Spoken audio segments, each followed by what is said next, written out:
So apparently, free speech only counts if it's MAGA speech. Say something they don't like, and poof, you'll be silenced. Don't take my word for it. Watch this. People like the grifter-in-chief Trump and President Musk are openly using their public offices to enrich themselves to the tune of billions of dollars. So if we want to look at waste, fraud, and abuse, which I'm down to do, why is there complete silence on the other side of the aisle about looking at the complete grifter that is the President of the United States and the richest man on the earth, which is looking into things like Social Security and different things like that? Why don't we investigate the real corruption? Hold off. Point of order. I reclaim my time. Point of order. Mr. Chairman, point of order. Hold off. There was a point of order when you said something. Who asked for it? Mr. Higgins. Would you like to revise your remark with respect to improperly identifying the President of the United States? I'll say President Musk and grifter-in-chief Trump. All right. I will say the president's grifting because you spent the last 2 years saying President Take Biden down was corrupt. his words. I can say that Trump is grifting. What I will withdraw is calling him grifter-in-chief. That is what I will The chair withdraw. sustains the point of order, and the words in question are ordered stricken from the transcript of this proceeding. So the member is barred from further participation. That was Representative Maxwell Frost getting in trouble because he called Donald Trump grifter-in-chief. Really? They don't want us calling him grifter-in-chief? Because he kind of is the grifter-in-chief. Have you seen his sneakers? How about his Bible?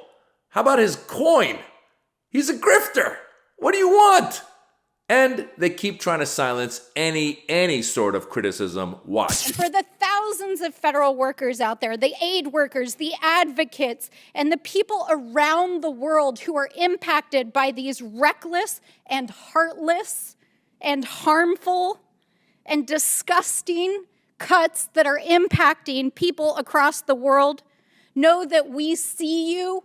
We stand with you. We are fighting for you. We are in the courts. We are in Congress. We are in our communities, and we will hold this administration accountable. And we will not abandon our allies or our humanity. So with that, I say to all of you, be strong. We will fight back. I now recognize myself for closing remarks. And threats against the President of the United States will not be tolerated by anyone. Representative Stansbury, we stand with our allies and for humanity. Marjorie Taylor Greene, how dare you threaten Donald Trump? What? But they keep going. You don't like certain speech? The best speech for wrong speech is more speech. The best speech for false speech is true speech. That's how it works. You have a debate and you trust we, the people, to figure it out. Check this one out. Donald Trump personally suing CBS for $20 billion. The President of the United States is suing CBS for $20 billion. Why?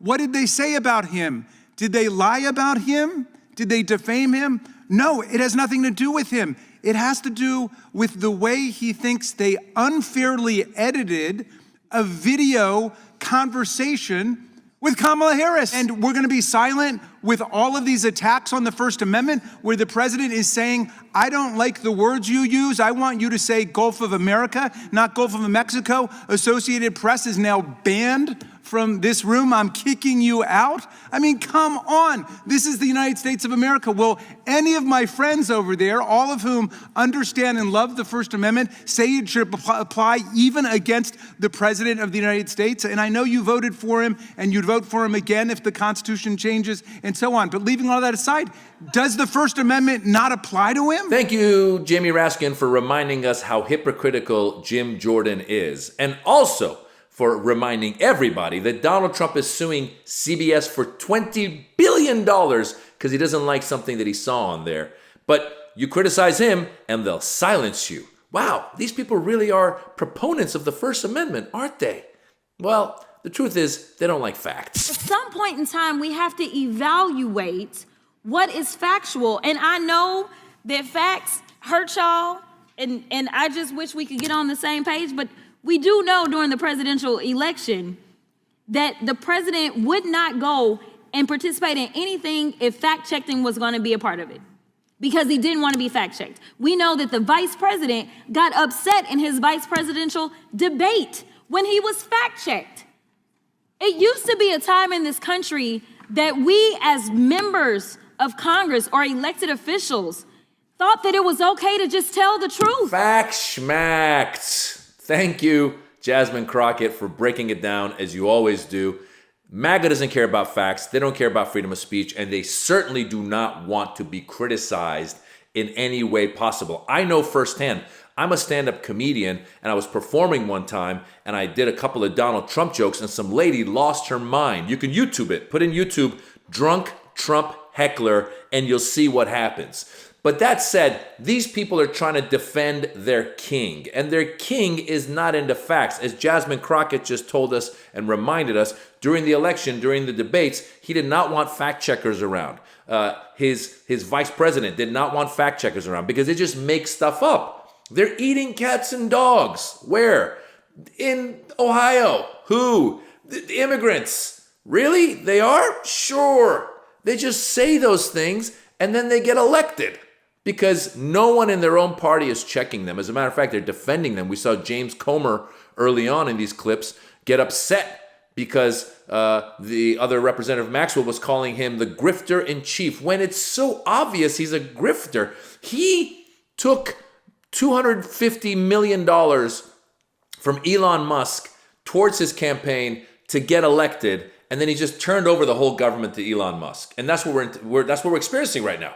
When was the last time any president had someone who was an advisor or somebody who was running point on something so big just stand in the Oval Office and answer questions with his kid while the president sat there silently? This happened last week when they were asking Elon Musk questions about Doge in the Oval Office. When has Donald Trump ever allowed anybody else to talk like that? Well, the reason is because Elon Musk bought his way into that. Elon Musk, by the way, by getting Donald Trump elected, I'm sure there was a conversation that was had behind closed doors where he said, listen, I'll help get you elected, which will keep you out of prison. Let's not forget, he had the January 6th insurrection hearings coming. Not the hearings, but the court case was coming.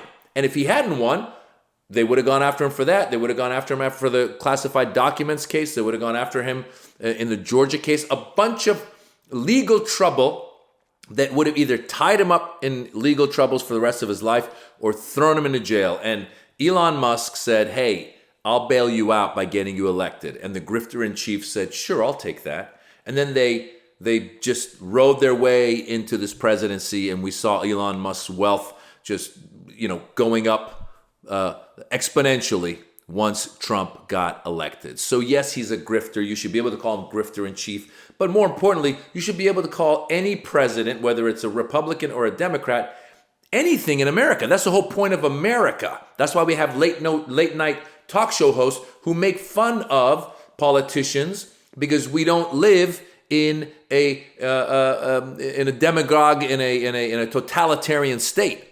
But that's what these supporters in Congress of Donald Trump want. They don't want you talking about him. They don't want you criticizing him. A lot of Trump supporters, they are the real snowflakes because they can't differentiate any kind of criticism, any kind of what if there's some constructive criticism? What if somebody said, hey, listen, I like his policies A, B, C, but I don't like the fact that he is profiting from certain parts of the presidency. You would think that as a member of Congress, they should say, oh, wow, you're right. The president should not be profiting from the presidency. Or how about the fact that Congress has approved the money that Elon Musk is now cutting? These are programs that Congress has approved. Congress is supposed to have the power of the purse, and here they are taking it away. Not only are they taking it away, but it's not even the president who's in charge of it. Elon, some unelected guy who is clearly troubled. Because I don't know about you guys, but if I'm worth $200 billion, I'm not going around trying to cut a bunch of jobs and trying to enrich myself more. At some point, it's got to be enough, but I don't think it will be because Elon and Donald come from the same cloth. They both seem to have had some troubled childhoods where maybe they didn't get the love they deserved. And now they're taking it out on the rest of the world. And don't you dare criticize them because they'll get really upset. Remember when Elon Musk did the salute and people pointed it out? It was clearly the salute and how they defended him. No, he did not do the salute. His heart was going out to people. Since when does your heart go out to people in that direction? It goes in this direction, right?